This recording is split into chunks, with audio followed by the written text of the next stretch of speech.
kameranya blur ya, maaf ya, ini agak teknis nih.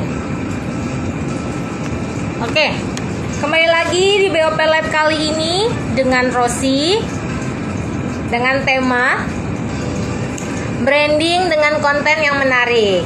Oke, ayo diajakin teman-temannya untuk live agar kita bisa belajar bareng nih, gitu ya. Oke, saya mau sapa-sapa dulu yang udah join hari ini.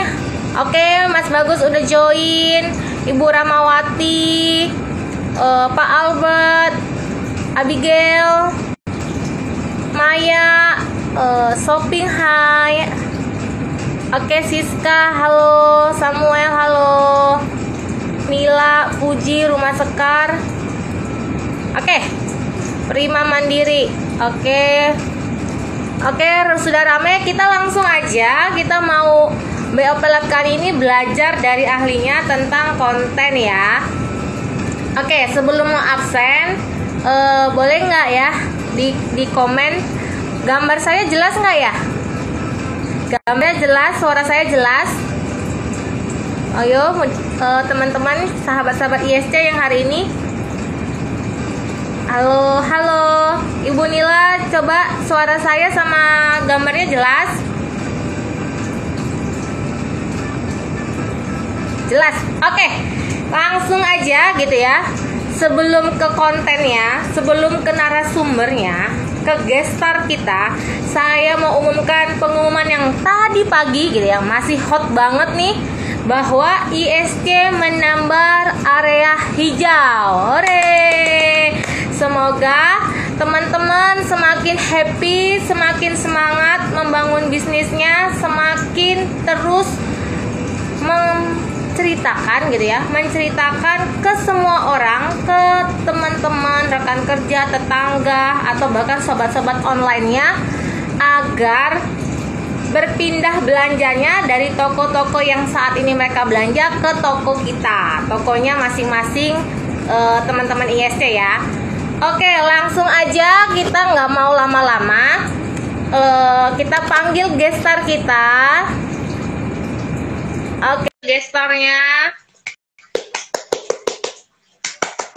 Ayo, biar gestarnya kita semangat, kita beri tepuk tangan yang meriah. Tepuk tangan. Halo Mbak Rosi. Halo, selamat malam. Semangat pagi, malam. Mas Bagus. Semangat pagi, Mbak. Oke, Mas Bagus, Suaranya hari masuk ya? ini suaranya masuk jelas?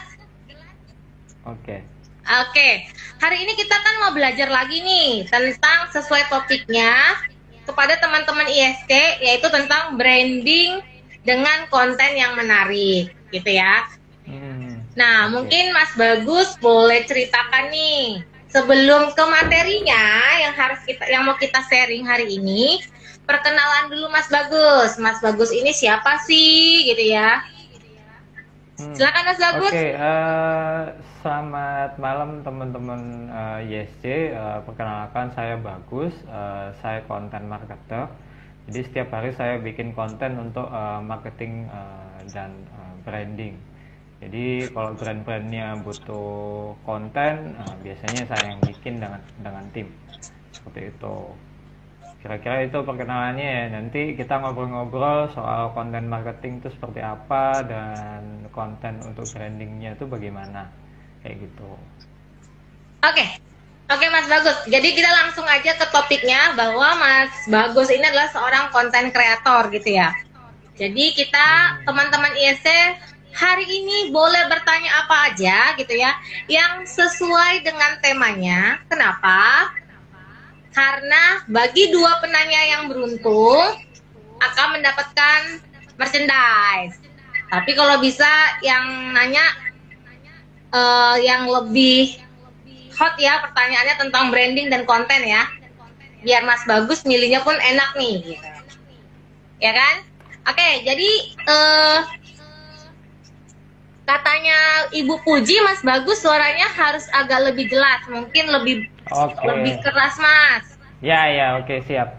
Kalau suaranya Rosi memang Takutnya ini ya. mantul. Oh, suaranya mantul ya? Nggak apa-apa sih. aku kerasin aja kalau memang teman-teman kurang jelas. Oke.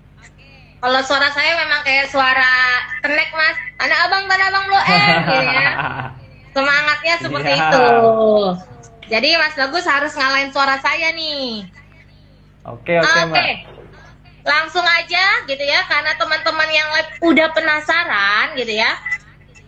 Kita langsung aja. Topiknya kan branding dengan konten yang menarik. Oke.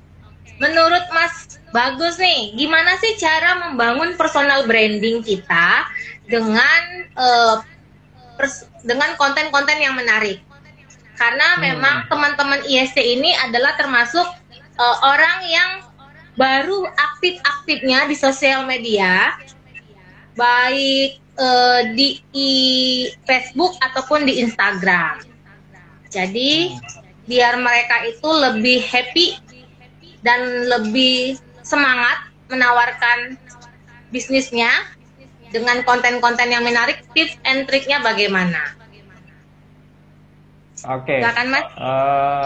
Personal branding ya, sama sih sebenarnya kalau teman-teman punya brand juga dengan personal branding mirip sifatnya. Jadi tanpa konten brandingnya nggak bisa dilakukan. Apa sih tujuannya branding? Tujuannya branding itu diingat, kemudian juga ada lagi setelah diingat dibeli. Ini yang paling penting gitu. Nah, kalau membuat personal branding jangan sampai hanya cuman diingat, oh Mbak Rosi punya produk jagung, nasi jagung mungkin kayak gitu. Nah, jadi teman-teman harus punya hal yang bisa diingat, kemudian bisa meyakinkan produknya itu bisa dibeli kayak gitu. Nah, personal brandingnya bagaimana nih? Kontennya seperti apa gitu. Nah, konten yang menarik itu sebenarnya berangkat dari personal branding kita yang bisa memberikan solusi buat teman-teman kita, buat keluarga kita kayak gitu. Nah, jadi berangkatnya harus dari solusi. Jadi kalau teman-teman ISC belum punya solusi atau sudah punya solusi tapi belum dikenal, harus sering-sering nih bikin konten, harus sering-sering membuat solusi buat mereka. Gimana tuh punya solusi gitu? Contohnya misalkan teman-teman ISC punya produk berupa madu. Jadi misalkan kalau calon pembelinya tuh punya masalah tiap pagi kok kurang enak badan, sorry ya, sorry, kurang enak badan, kemudian kurang jelas bicaranya, kemudian kurang seger gitu.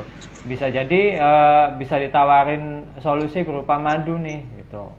Nah, gimana caranya bikin konten untuk menjelaskan kalau solusinya adalah madu gitu. Nah, teman-teman perlu membuat konten yang menjelaskan kalau madu itu ada manfaatnya misalkan. Kemudian personal branding kita juga dibangun kalau kita tuh juga pakai produk itu, mendapatkan manfaat yang sama dari produk yang sama kayak gitu. Jadi kalau ingin membangun personal branding, teman-teman itu jangan sampai hanya menampilkan foto produknya aja. Tiba-tiba di Instagram kita cuman munculin madu harganya berapa, diskon berapa gitu. Nah, biasanya ketika dibuat konten seperti itu, audiens kita, teman-teman kita, mereka nggak tertarik. Ngapain sih tiba-tiba ngobrolin madu, atau tiba-tiba nawarin foto madu gitu. Apa menariknya sih madu gitu kan? Orang bakal bertanya seperti itu. Dan ketika kita membangun kontennya tidak menarik, orang juga nggak akan beli akhirnya. Nah, itu kenapa teman-teman harus bisa mulai dari solusinya. Ketika kita punya solusi, orang akan tertarik dan mulai berinteraksi seperti itu, Mbak Rosi. Jadi kan masalahnya dulu nih, misalkan audiens kita ternyata punya masalah kesehatan atau punya masalah di keluarga gitu, mungkin ya anak-anaknya rewel atau apa dan segala macam. Kita bisa tuh kumpulin masalah-masalah mereka, kita dengerin dulu masalah-masalahnya. Kemudian kita buat solusinya nih, solusinya apa? Nah, solusinya ini yang kita bisa gunakan untuk personal branding agar mereka mengingat kita sebagai bagian dari solusi masalahnya mereka. Nah, untuk mengkomunikasikan solusinya, ya teman-teman harus pakai konten lewat media-media yang mereka kenal gitu, yang tiap hari dibuka. Instagram contohnya kan mungkin teman-teman kita nonton tuh Instagram tiap hari, buka Instagram tiap hari, atau mungkin Facebook, tergantung juga gitu. Kira-kira seperti itu Mbak, untuk membangun personal brandingnya dengan konten. Oke, jadi misalnya nih saya nih Rosi ya Mas Bagus ya, kan saya pemula nih. Saya harus mulai bangun branding saya dengan konten yang bagaimana? Apakah fotonya dulu, ataukah dengan copywriting? Karena misalnya ternyata saya tuh nggak jago nih nulis copywritingnya, sehingga yang menjadi sasaran solusinya kalau hanya foto yang kayak tadi Mas Bagus bilang, kan saya nggak mungkin kasih tahu cuma kasih foto gitu ya. Saya hanya bilang madu gotong royong, segarkan harimu dan sehatkan, udah gitu doang. Tapi kan ibaratnya belum tentu bagi orang itu menarik, atau bahkan bisa jadi hanya di skip postingan saya. Nah, kira-kira buat yang pemula seperti saya dan teman-teman ISC mungkin di sini juga ada yang pemula, kita harus mulai dari yang mana dulu ya membuat kontennya. Jadi kayak misalnya nih, apakah harus dengan foto yang sangat bagus, terus ada caption yang bagus, atau biasanya kan nggak semua orang memiliki talenta karya menulis gitu ya. Betul. Gitu. Oke. Mulai dari mana dulu? Ini soal bikin konten ya, mungkin kalau di Instagram, buat teman-teman yang ada di Instagram mau memulai personal branding, jadi nggak perlu foto yang bagus gitu kan. Yang penting adalah bisa berinteraksi. Jadi teman-teman kalau mau membangun personal branding, ya ceritakan kalau teman-teman tuh punya pengalaman dengan produknya misalkan. Nggak perlu copywriting yang keren-keren sih gitu, cuman perlu mungkin kalau ibu-ibu atau bapak-bapak gitu kan yang pernah pakai madu gotong royong, mungkin itu bisa cerita aja gitu, pagi ini lagi minum madu gotong royong pakai teh gitu misalkan, contoh aja. Ceritain aja lagi curhat gitu, semalam badannya kurang enak, kemudian minum madu, paginya bangun lebih segar kayak gitu kan. Itu cerita-cerita yang bisa jadi curhat gitu, bisa jadi cuman sekedar cerita gitu. Mungkin ya hasilnya cuman sekitar kalau di caption mungkin bisa cuman 2 atau 3 paragraf aja. Ceritain aja kalau ada madu yang bisa bikin kita tuh lebih enak badannya, kita lebih sehat mungkin. Ceritain saja seperti itu. Itu membuat konten-kontennya tidak perlu yang bagus-bagus fotonya gitu. Foto bagus itu nilai tambah aja. Yang penting adalah teman-teman kita atau rekan-rekan kita tuh tahu kalau kita tuh punya solusi. Misalkan contohnya kita punya produk yang bisa menyelesaikan masalah badan kurang enak seperti itu. Contohnya adalah madu seperti itu. Jadi tampilkan kalau kita tuh punya solusinya untuk masalah yang dihadapin oleh teman-teman kita kayak gitu. Jadi kontennya fotonya sederhana aja, yang nggak perlu yang lighting pakai kamera bagus, nggak perlu lah. Yang penting diceritakan sedekat mungkin sama teman-teman. Oke, berarti sebenarnya harus memulai dengan cerita ya Mas, cerita. Betul. Dan apa yang dirasakan gitu ya. Maksudnya misalnya hari ini saya setelah olahraga lebih fresh lagi, minum perasan lemon plus madu dari gotong royong. Mungkin seperti itu ya. Iya. Nah, kalau misalnya ini dari sisi konten kreator yang saat ini sedang booming gitu ya Mas, bagus ya. Sebenarnya di Instagram itu lebih cocok kita pakai video dan video dan testimoninya, atau tetap copywriting yang bagus, yang maksudnya ada konten foto yang menarik dan copywritingnya, karena kan biasanya user antara Facebook dan Instagram itu sangat berbeda ya. Kalau di Instagram orang masih mau membaca walau teksnya banyak gitu ya. Kalau di Instagram kan enggak ya, dia on point. Oh, gambarnya gimana nih gitu. Kadang malah teksnya aja di skip. Betul. Ya, kalau pilihan antara foto atau video, sebenarnya kalau secara statistik yang lebih banyak ditonton atau lebih banyak dikomentarin biasanya video. Karena orang tinggal klik kemudian nonton, dengerin, selesai. Tapi bukan berarti konten foto atau caption itu nggak menarik.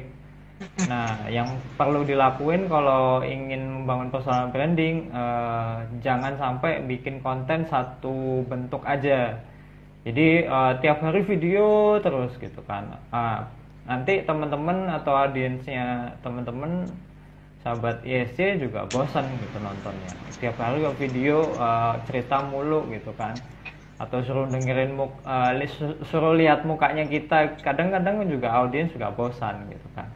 Nah, kadang-kadang juga perlu foto gitu kan. Foto dengan captionnya gitu. Kadang malah kita cuman perlu tunjukin fotonya tanpa caption saja.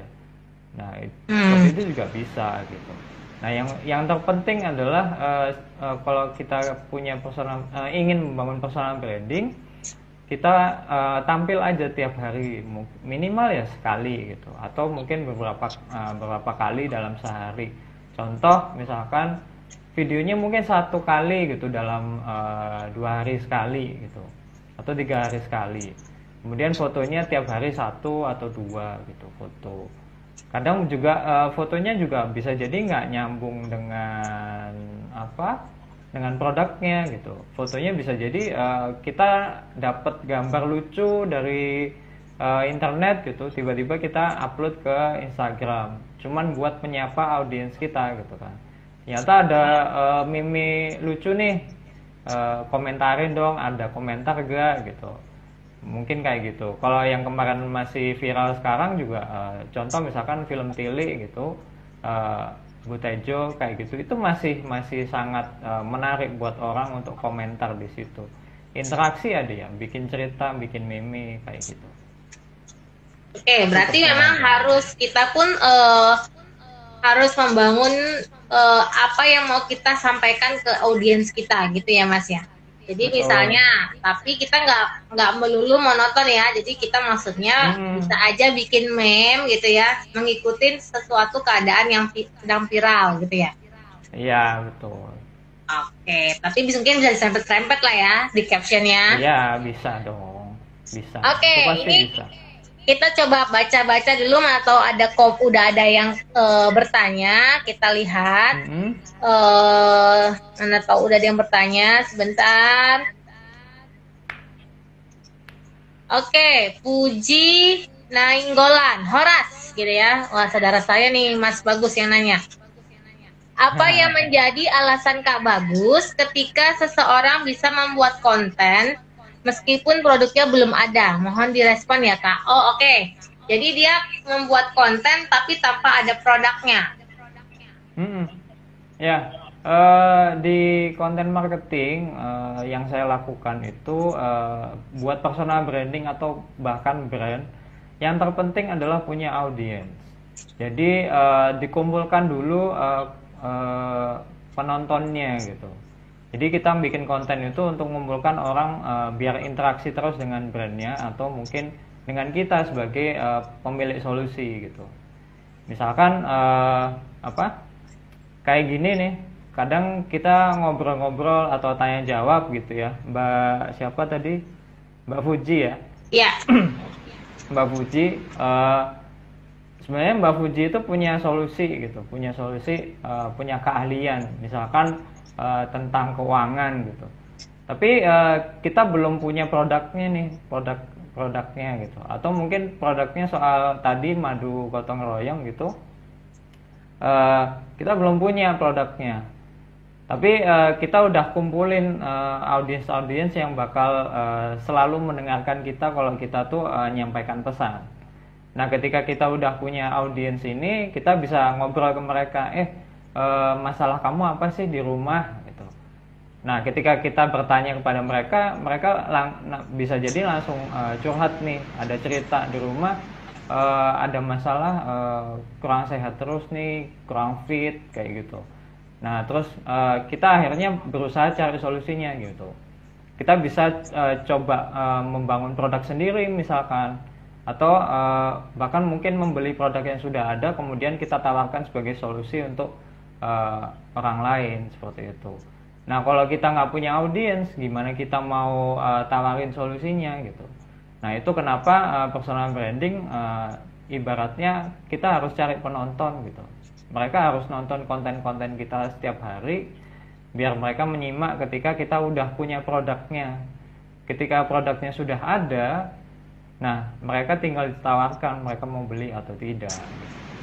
Itu startnya seperti itu. Jadi bisa jadi produknya belum ada tapi kita udah punya masalah-masalahnya nih. Tinggal kita kembangin biar masalah-masalah itu terselesaikan bagaimana, produk apa yang dibutuhkan kayak gitu.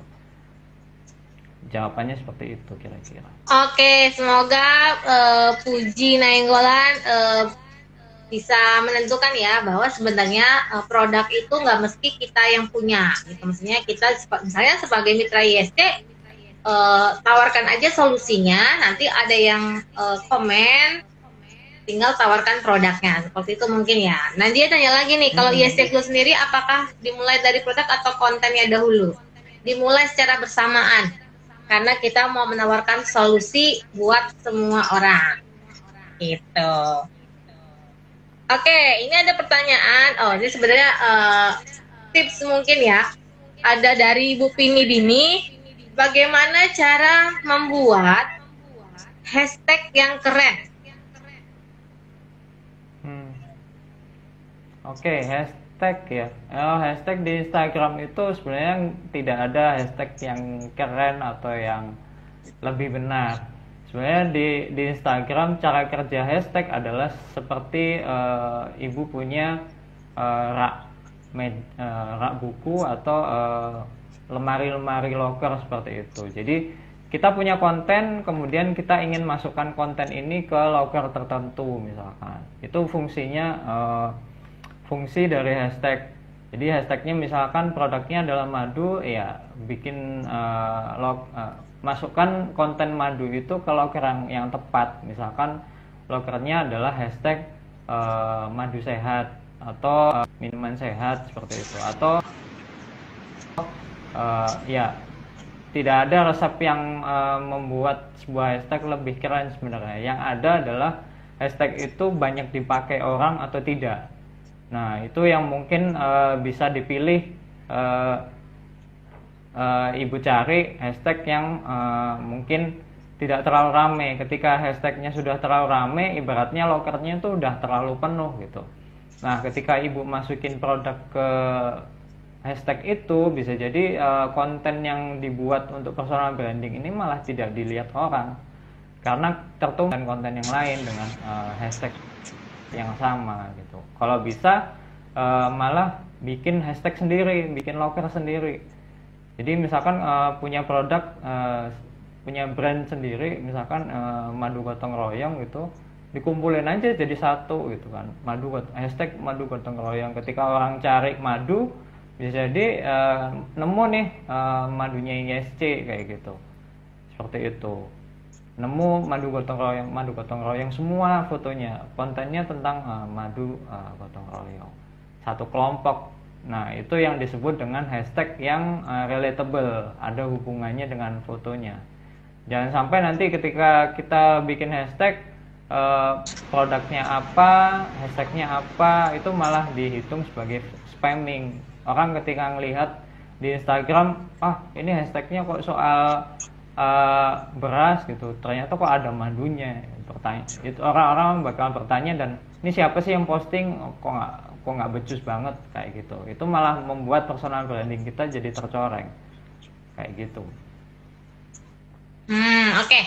Ini ada pertanyaan lagi, bagaimana cara membuat konten yang menarik melalui Instagram Ads atau kanal YouTube? Oke, ini sepertinya Puji Nenggolan udah mencatat banyak pertanyaan nih, gitu ya. Banyak bekal pertanyaannya nih. Ya, Oke, silakan Mas Bagus. Kalau ads itu sebenarnya dibuat saya, ads itu bagian dari distribusi konten. Jadi jangan sampai jangan sampai ketika membuat iklan dimanapun ya, Facebook, Instagram, YouTube, di kontennya tidak ada solusinya. Contoh, kita cuma nampilin ads-nya cuman produknya aja dengan diskonnya. Nah, iklan-iklan yang seperti itu tidak memberikan solusi untuk penontonnya. Apalagi iklan itu sifatnya intrusif. Maksudnya orang tiba-tiba lagi nonton enak-enak, misalkan nonton yang lucu-lucu gitu, tiba-tiba iklan kita muncul, produknya bisa langsung dianggap wah ini produk mengganggu gitu. Nah, jangan sampai ketika kita bikin iklan sifatnya yang seperti itu. Jadi jangan sampai iklannya itu dianggap mengganggu sekali gitu. Jadi kalau bisa, ketika tipsnya mungkin teman-teman ketika bikin ads, bikin iklan dimanapun, Facebook, YouTube, Instagram, itu sebisa mungkin bercerita, kemudian menjelaskan solusinya dengan jelas. Kemudian produknya jadi porsi yang lebih sedikit itu. Oke, ini ada pertanyaan lagi. Apakah, ini dari Ibu Rahmawati ya, cerdas mandiri, apakah dengan regram dapat dikategorikan konsisten berkonten? Efisienkah untuk personal branding? Jadi dia meregram. Apakah itu termasuk konten dan apa dia? Apakah itu efisien? Konsisten ya? Ya. Oke, regram atau repost untuk Instagram itu nggak masalah sih. Bahkan kalau teman-teman lihat di akun Instagram resmi yang @Instagram, punya perusahaan Instagram, mereka juga repost kok gitu. Mereka milihin foto-foto dari pengguna Instagram yang menarik, kemudian mereka regram ke akun mereka gitu. Nah, ketika kita lihat contoh seperti itu, sebenarnya kita sebagai pengguna biasa juga bisa gitu membuat konten regram. Dan ini membantu teman-teman untuk personal branding konsisten membuat konten. Kadang-kadang kan kita kehabisan konten nih. Bisa jadi kita nemu konten dari akun lain, kemudian kita regram kayak gitu. Asalkan personal brandingnya cocok dengan kontennya. Jangan sampai kontennya tiba-tiba kita posting soal yang tidak ada hubungannya dengan personal branding sama sekali. Nah, itu nanti bisa mengganggu ingatan audiens kita atau teman-teman kita soal akun kita gitu. Misalkan tiba-tiba ngobrolnya jauh banget gitu. Contoh misalkan yang sering bikin ribut, misalkan biasanya ngobrol soal pengembangan diri, hidup sehat dengan produk-produk yang terkait gitu, tiba-tiba kok ngomongin politik. Nah, yang kayak gitu itu dihindarin gitu. Personal brandingnya nggak cocok. Kecuali memang membangun personal brandingnya ada kaitannya dengan politik, itu beda lagi. Nah, itu sih. Jadi untuk membantu konsistensi, ya sesekali regram juga nggak masalah. Itu seperti yang saya tadi bilang, ketika Bapak Ibu atau teman-teman ISC menemukan meme misalkan, atau gambar-gambar lucu, gambar-gambar menarik, kita bisa posting di akun kita.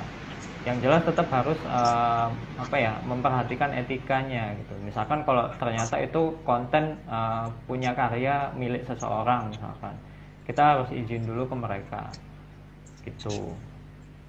Oke. Ini ada Ibu Lindayani 28 bertanya, kalau kita pakai hashtag sendiri atau hashtagnya yang tidak terlalu banyak dipakai orang, apakah akan efektif? Jadi kan ibaratnya kalau SEO, kalau saya ya belajar SEO, search engine itu kan semakin banyak orang yang ketikin, semakin banyak orang ketika cari akan muncul gambarnya, gitu kan. Nah, kalau misalnya kita bangun hashtag sendiri dan baru, apakah itu akan cukup efektif? Itu pertanyaan dari Ibu Rindayani.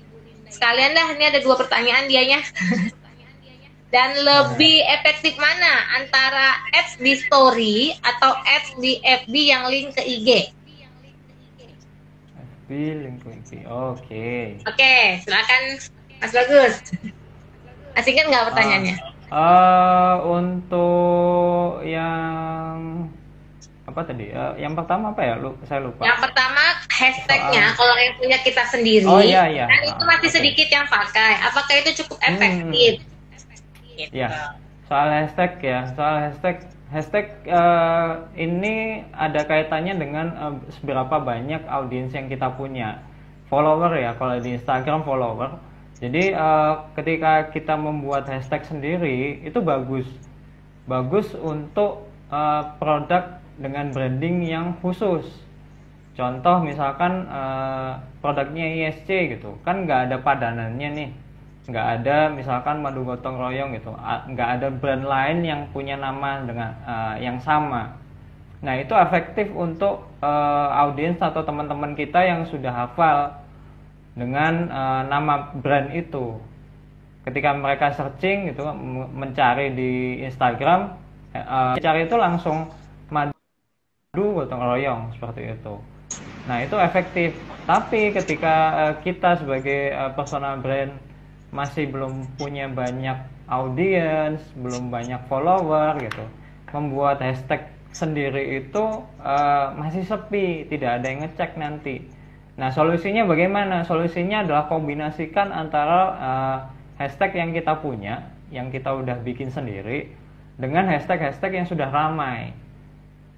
Seperti itu, kombinasiin seperti itu. Jadi bisa jadi ketika kita membuat konten, memasukkan hashtag yang sudah ramai, ketika orang klik, mereka juga menemukan hashtag yang masih sepi punya kita. Yang jelas adalah kontennya ini harus konsisten dengan hashtag yang sama. Jadi kita juga meramaikan hashtag yang kita punya sendiri. Jadi semakin lama semakin banyak nanti yang juga ada yang ikutan misalkan. Atau mungkin dengan produk serupa orang semakin banyak yang cari dan bikin kontennya seperti itu. Nah itu gimana caranya memadukan antara hashtag bikin sendiri dengan hashtag yang sudah ramai. Itu. Kemudian untuk ads saya nggak bisa banyak komentar karena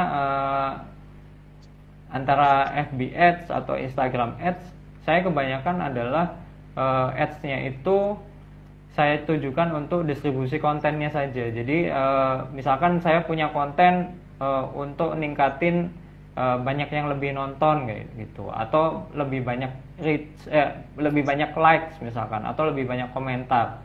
Itu saya lebih banyak menggunakan ads untuk itu. Tapi untuk mungkin buat teman-teman yang mencari hashtag untuk menggunakan ads untuk meningkatkan penjualan, saya nggak punya datanya karena saya sendiri juga nggak melakukan itu sampai saat ini. Seperti itu. Karena konten marketing tujuannya memang adalah untuk mengoptimalkan konten. Oke, jadi ini kita ada pertanyaan lagi dari Puji Nenggolan lagi. Apa do and don'ts-nya? Dalam apa yang do and don'ts-nya yang harus diperhatikan saat membuat konten branding? Oke. Saya dicatat ya. Ini banyak sih, lumayan gitu. Do-nya adalah konsisten. Ini macam-macam. Kalau bisa tiap hari bikin konten, konsisten pertama. Kedua adalah jadi seorang yang punya solusi. Ini maksudnya kita cerita berdasarkan keahlian yang kita punya atau pengetahuan yang kita punya. Itu. Jadi misalkan ada temennya atau followernya yang punya masalah, misalkan anaknya kok rewel gitu, kita bikin tampilin diri sebagai kita lebih tahu soal parenting gitu, anaknya harus diapakan, anaknya harus dididik seperti apa, atau harus berkomunikasi dengan anak itu bagaimana. Intinya adalah berangkat dari keahlian yang kita punya atau pengetahuan yang kita punya. Ya, pertama konsisten, kemudian berangkat dari keahlian yang kita punya. Kedua adalah interaksi. Jangan sampai kita berusaha membuat konten konsisten tiap hari, kemudian menyampaikan solusi yang kita punya agar diperhatikan orang, tapi kita nggak mau perhatiin orang lain. Nah, ini juga masalah. Kita punya follower, mereka berkomentar di foto-foto kita atau di konten-konten kita, tapi kita nggak merespon ketika mereka berkomentar atau sekedar mengapresiasi gitu. Kita harus menyapa mereka balik seperti itu. Jadi di komentar kalau bisa semua komentar yang masuk dibales nih, harus ditanggapin gitu. Termasuk yang mungkin agak sedikit negatif gitu atau mungkin nyinyir gitu. Tetap harus direspon dengan kepala dingin gitu. Terima kasih misalkan, atau apa yang kira-kira bisa dibantu segala macam. Seperti itu. Kira-kira itu yang do-nya ya. Don'ts-nya adalah mungkin yang kebalikannya gitu kan. Don'ts-nya misalkan nggak konsisten, hari ini posting bisa tiga konten gitu, besok nggak ada konten, kemudian besoknya lagi satu konten. Dalam seminggu itu bisa jadi banyak konten gitu, tapi nggak kumpul, nggak terdistribusi jadi secara konsisten. Misalkan punya konten 7, ternyata udah dihabisin di hari ke-5, hari ke-6 dan ke-7 nggak ada konten. Padahal audiens kita itu menunggu-nunggu kita punya cerita apa sih hari ini. Itu yang ditunggu-tunggu kalau kita udah punya follower dan audiens gitu. Nah, melalui konten ini kita bisa membuat interaksinya dengan lebih menarik gitu. Kita bikin cerita, kita berbagi pengalaman seperti itu. Itu kenapa konsistensi penting gitu. Yang satu lagi mungkin yang perlu dihindarin adalah ketika repost ya, ketika membuat konten. Jadi yang tadi misalkan ketika repost kita nggak izin sama orang lain, bisa jadi itu jadi masalah, kita dianggap untuk mencuri konten orang. Nah, ini juga jadi masalah untuk personal branding. Jadi jangan sampai kita memang mau membuat konten gitu atau upload konten, tapi kita pakai konten orang lain, sayangnya kita nggak izin sama pemilik konten aslinya. Nah gitu. Kalau bisa dikontak pemilik kontennya ya kita izin dulu gitu. Tapi kalau kontennya memang sudah sangat banyak yang pakai, kemudian kita nggak tahu siapa yang bikin, nah kita bisa tuh biasanya tinggal cantumin aja gitu. Itu sih do and don'ts-nya. Ada lagi apa ya? Itu sih kira-kira. Oke, karena ini masih banyak pertanyaan, kita 30 menit lagi bakal banyak nih yang berbincang-bincang. Seru nih, soalnya banyak banget yang antusias gitu ya. Kita ada ini dari Ibu Nilan Jarput. Oh ya, saya Tisia. Kadang saya amatin ketika saya membuat konten dan diposting di FB misalnya, Facebook ya, atau mungkin di IG juga.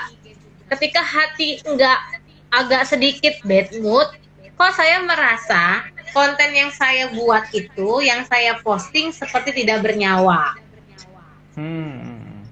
Tuh kenapa ya Mas Bagus? Apakah memang kalau kita moodnya lagi nggak oke, lebih bagus kita regram atau repost aja, jadi kita nggak pakai konten kita. Atau misalnya memang kalau kita lagi bagus nih, kita bikin bank kontennya langsung. Oke, ini menarik ya. Sebenarnya ini bukan scientific berdasarkan sains mungkin ya. Tapi ada beberapa konten kreator yang percaya, termasuk saya gitu, bahwa konten itu ada energi yang dihasilkan dari mood yang ketika kita bikin kontennya.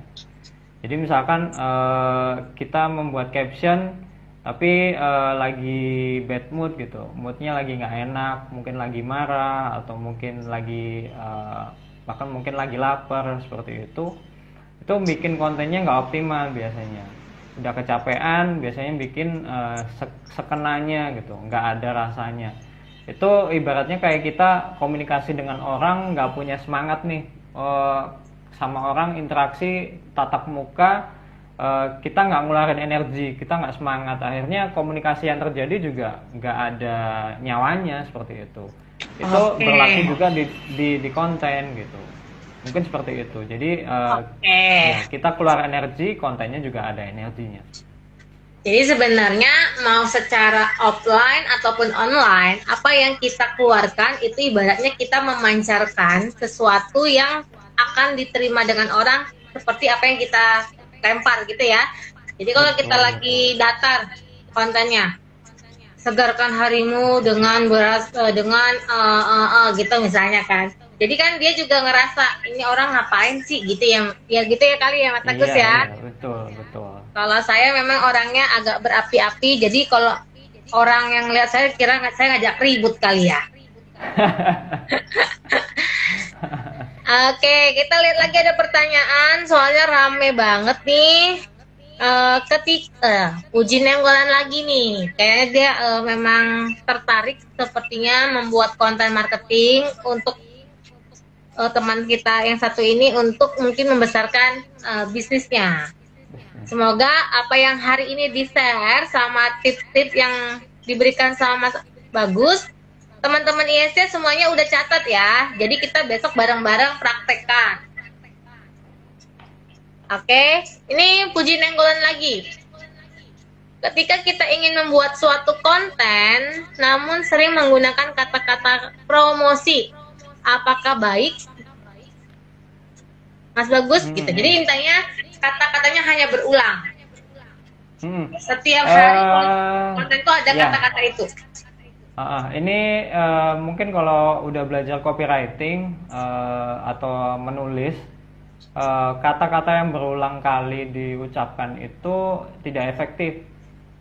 Semakin sering diulang, kontennya semakin nggak menarik karena orang bakal merasa terganggu dan bosan. Nah, itu kenapa ketika kita membuat konten harus punya kreativitas. Bisa mungkin ya ceritanya menarik, bahasa kita sendiri, membuat orang merasa dekat dengan kita, tapi juga diceritakan dengan kreativitas. Jadi bahasanya nggak berulang kali, kemudian bahasanya juga nggak membuat mereka kayak dijualin kayak gitu. Ketika kita contoh misalkan kata promosi nih, di kepala orang ketika dengar kata promosi, dia udah merasa, wah aku lagi ditawarin produk nih gitu. Itu membuat orang udah lihat kontennya udah males gitu. Wah ini soal produk promosi gitu, aku nggak tertarik lah gitu. Padahal bisa jadi produknya itu menyelesaikan masalahnya mereka gitu. Misalkan contohnya ya mereka tuh butuh suplemen gitu, butuh tambahan untuk makan gitu. Tapi karena kontennya ini udah membuat mereka antipati atau ilfeel, akhirnya mereka nggak dapet informasinya dong, kayak gitu. Oh, misalnya gini ya. Oh, berarti ini sebenarnya salah banget ya. Misalnya hari Senin, Rosi cantik karena madu gotong royong, misalnya gitu ya. Hari Selasa, Rosi cantik karena makan beras merah gotong royong. Itu salah ya Mas ya. Padahal karena saya diagnosis gitu ya. Jangan berarti itu. Sebenarnya itu juga bagian dari membuat orang bosan nih. Oh oke. Berarti terlalu monoton gitu ya, terlalu ketebak, hanya diganti-ganti belakangnya doang gitu ya Mas ya. Oke, gitu ya Kak Puji. Jadi sebenarnya kalau seperti saya atau mungkin teman-teman di sini yang tidak terlalu kreatif, gimana nih tipsnya Mas Bagus? Karena kan terkadang itu suka blank, bayangannya itu mau seperti ini, tapi pas dipraktekkan ke sebuah konten itu kok nggak yang seperti kita bayangkan, karena kreativitas kita itu ternyata beda dengan imajinasinya, misalnya seperti itu. Ini bagi teman-teman yang susah gitu, jadi kan kita perlu tahu nih cara mencari inspirasinya itu dari mana nih Mas. Oke, mungkin pertama yang perlu dipatahkan adalah mental blocknya ya. Jadi jangan sampai kita menganggap, wah saya nggak punya kreativitas nih, bikin caption bingung gitu. Nah, ini mental block yang harus dipecahkan gitu. Mungkin kita sekarang saat ini belum punya banyak kreativitas buat membuat kata-kata gitu kan. Tapi ketika kita konsisten membuat, bisa jadi hari pertama kita membuat, dengan hari ke-30 kita membuat konten, bisa jadi kreativitasnya berkembang terus tuh. Itu kenapa membuat konten juga memaksa kita untuk berpikir kreatif nih, kira-kira hari ini bikin konten apa ya, besok captionnya apa ya. Itu terus-menerus dilatih seperti itu. Nah, untuk memperkaya referensinya, kita juga harus perlu interaksi sama konten-konten lain gitu. Kita bisa jadi awal-awalnya mungkin kita copy paste aja dulu gitu kan. Kita contoh yang sudah ada gitu. Orang lain pakai kata-kata apa sih? Orang lain pakai cerita tentang apa sih gitu misalkan. Orang lain misalkan ceritanya tentang di taman kota gitu. Ada interaksi dengan sesuatu. Atau mungkin di rumah bahkan gitu. Pagi-pagi kegiatannya apa, itu bisa jadi copy paste aja dulu di rumah. Aktivitasnya bangun pagi, kemudian nyiapin sarapan, kemudian atau sarapan, kemudian berangkat kerja, itu cerita aja. Kemudian kita ganti bagian-bagian yang mungkin bisa kita sesuaikan dengan cerita yang kita punya, seperti itu aja. Jadi awal-awal mungkin kita bisa copy paste dulu, tapi kemudian nanti kita bisa ubah dikit-dikit. Thank you Mas. Ini sembari menunggu pertanyaan yang lainnya, mungkin Mas Bagus bisa pilih karena kita udah 10 menit gitu ya. Tapi satu pertanyaan lagi deh ini. Abis ini nanti Mas Bagus langsung pilih ya, siapakah pemenang gitu ya. Giveaway yang gitu ya, yang benar-benar pertanyaannya bagus dan sesuai dengan konten judulnya ya. Judul kita hari ini ya Mas Bagus ya. Oke, sebelum Mas Bagus pilih, ini ada pertanyaan terakhir yang langsungnya kita akan jawab.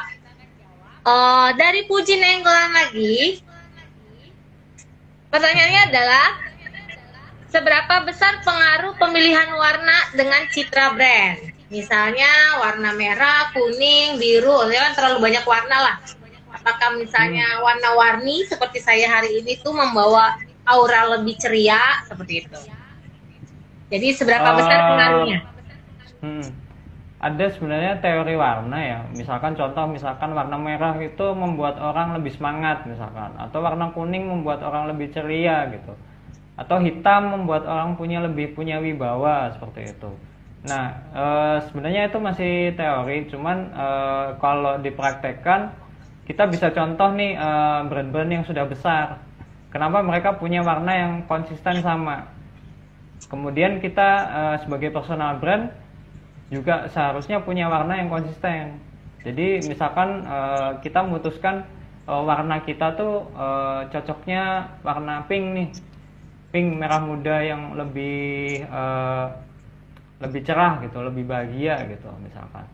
Ya, kita beberapa kali membuat konten yang memunculkan warna itu biar kita dikenal, oh warna pink ini identik sama Mbak Fuji misalkan, seperti itu. Jadi kita membangun personal branding juga boleh kok menentukan warna apa yang kita ingin tampilkan, seperti itu.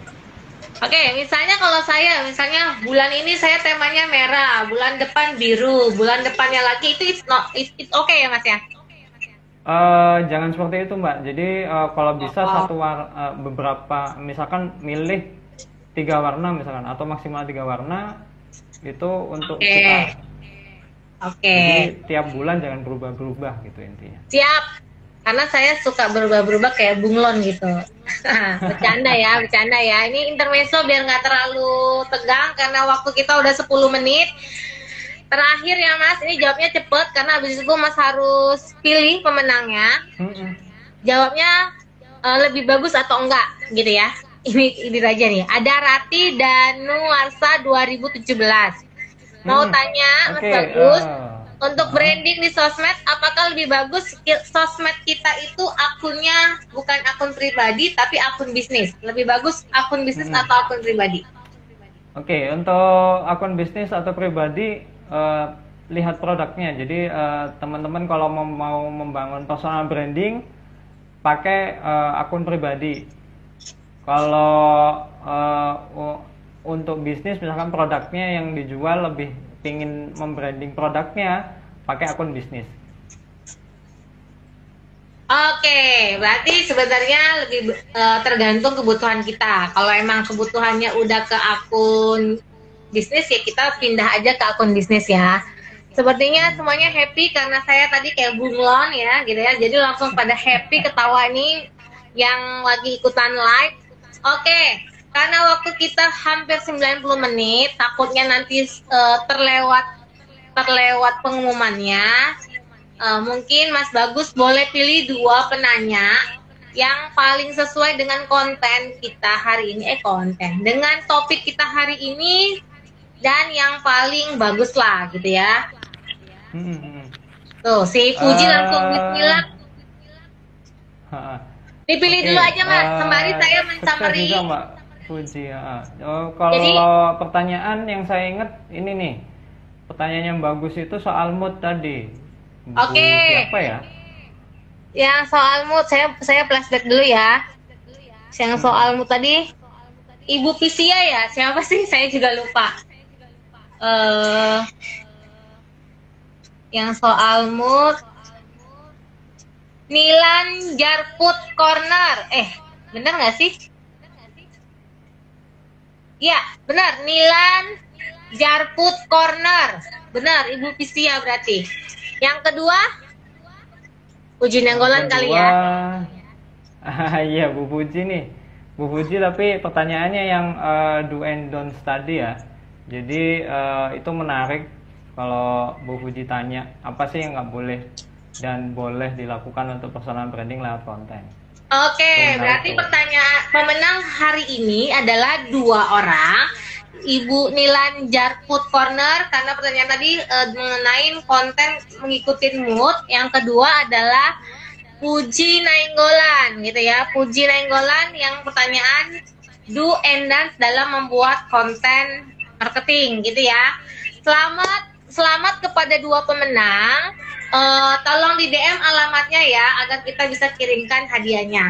Oke, lanjut, kita punya 7 menit lagi. 5 menit lah ya, 3 menit kita penutup. 5 menit mungkin ada yang mau tanya-tanya lagi.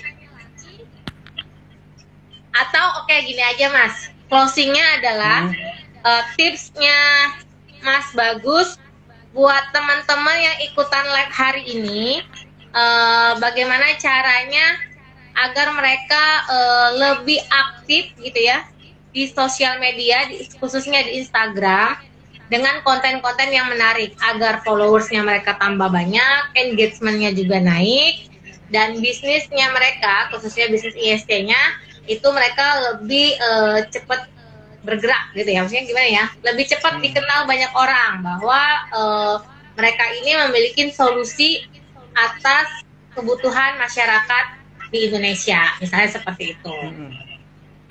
Oke, tipsnya sih yang sudah saya sampaikan tadi, untuk membangun personal branding, teman-teman ISC, sahabat-sahabat ISC perlu bisa ngasih solusinya nih ke teman-teman kita, ke saudara kita, ke follower kita gitu. Kemudian bangun audiensnya, kumpulin mereka jadi satu lewat konten-konten kita. Jadi buat mereka interaksi di konten-konten kita gitu kan, buat mereka jadi teman buat kita. Nah seperti itu. Nah yang perlu dicamkan adalah, yang diinget-inget itu gini, sharing is growing. Jadi kalau teman-teman berbagi konten, berbagi informasi, kita juga akan tumbuh nih. Nggak cuman tumbuh personal brandingnya, tapi juga bisa jadi bisnisnya juga tumbuh gitu kan. Tuh. Oke, terima kasih Mas Bagus, sangat membantu. Nih, lihat nih, langsung ada yang prospek Mas Bagus loh. Bu Linda ya nih gercep loh. Ayo Kak Bagus, sudah join di ISC belum? Itu urusan di belakang ya, saya tutup mata gitu ya. Oke, saya tunggu ini ya, semua DM bagi pemenang tadi.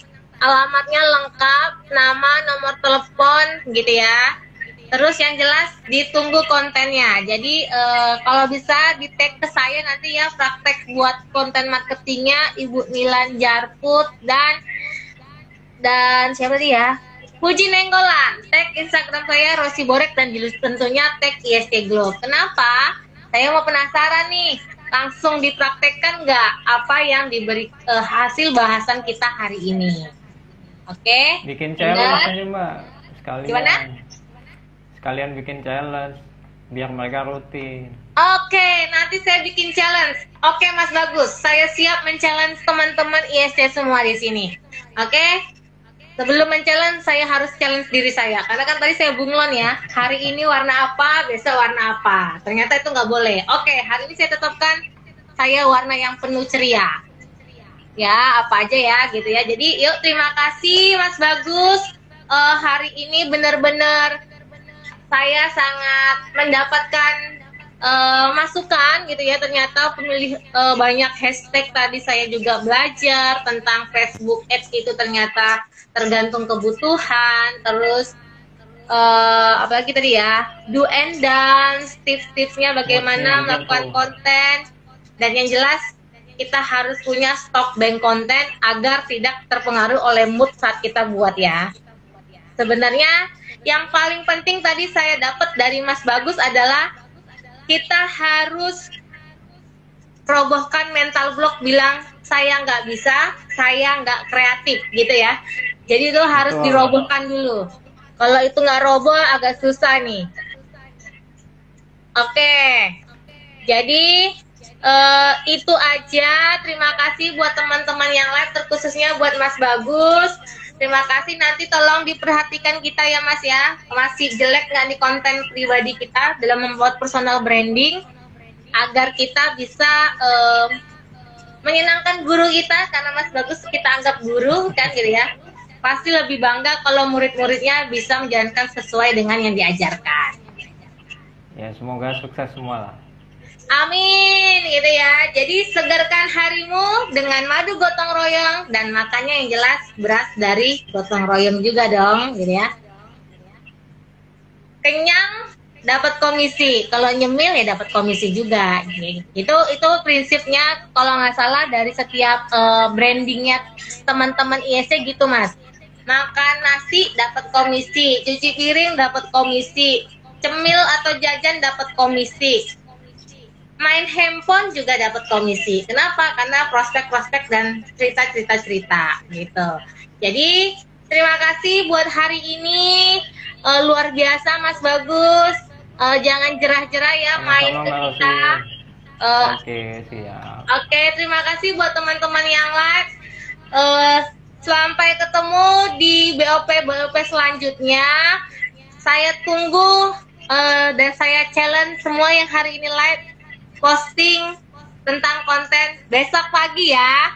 Saya juga akan buat yang kita akan praktekkan.